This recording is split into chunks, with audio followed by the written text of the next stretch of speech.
Welcome. So what I have is negative 1 is less than or equal to x. And what I want to do is I want to graph this inequality.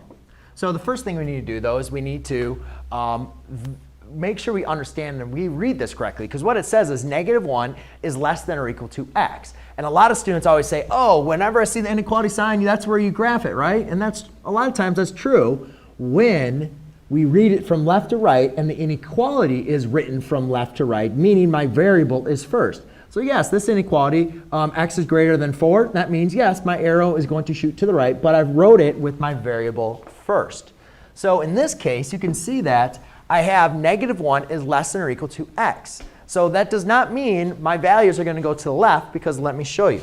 So what I like to do is whenever I have this, I'm going to have a number line, right? So negative 1, negative 2, negative 3, 1, 2, 3. And a lot of students say, oh, negative 1, it's greater than or equal to, and then it goes to the left. It always goes the same way as the sign, right?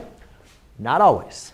So let's take a look at this. The best way, guys, to understand this is to create test points, all right? So we know there's going to be a circle. It's either open or filled at negative 1. So you know what? We start with the little dot. Then what we do is we pick 3 test points. A test point to the left, at the dot, and to the right. So let's do negative 2. So negative 2, I'm sorry. OK. So what we do is negative 1 less than or equal to negative 2. We do negative 1 is less than or equal to negative 1. And then we do negative 1 is less than or equal to, and I'll pick 0. Right? Make it simple.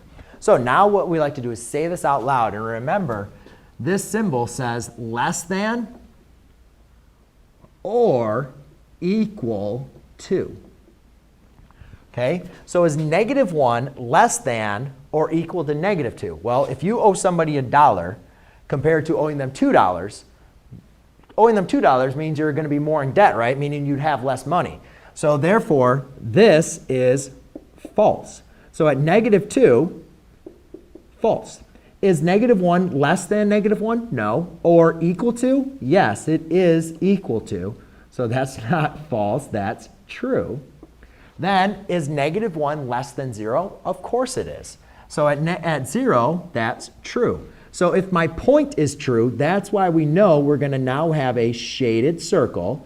And then since it's true to the right, that means all the other values to the right of my circle are also going to be true.